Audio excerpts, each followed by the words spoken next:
واحد مقصد یہ ہے کہ خان صاحب کو انصاف دیا جائے، رول آف لا کے مطابق خان صاحب کو رہا کیا جائے۔ ہم ملٹری ٹرائل نامنظور کرتے ہیں، اس کے حق میں بھی یہ تحریک جو ہے، یہ کنونشن جو ہے ہم نے رکھا ہوا ہے۔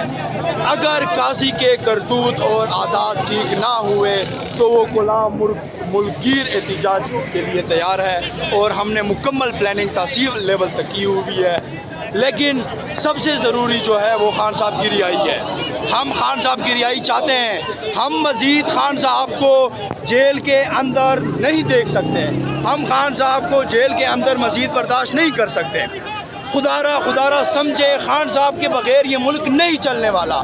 تم نے 2 سال ہر ایک حربہ استعمال کیا، لیکن پھر بھی یہ ملک تم سے نہیں چلنے والا۔ یہ ملک کو وزیر اعظم عمران خان امت مسلمہ کا لیڈر ہی چلا سکتا ہے۔ آج یہ کنونشن، یہ وہ کلا کا جذبہ، جوش و خروش خان صاحب کی رہائی کے لیے ہے، اور یہ ہم اب جدوجہد کی آغاز وہ کلا سے شروع کی ہے۔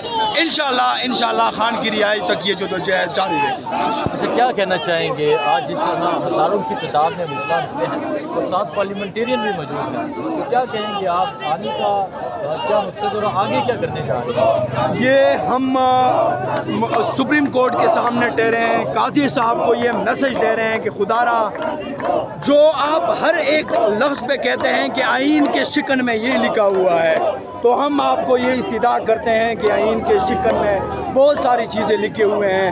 خدا را، یہ جو تم نے بدنیتی اور باعث کے فیصلے آپ کر رہے ہیں، خدا را ان سے باز آ جائیں، ملک کا سوچیں، آئین کا سوچیں، کانسٹیٹیوشن کا سوچیں۔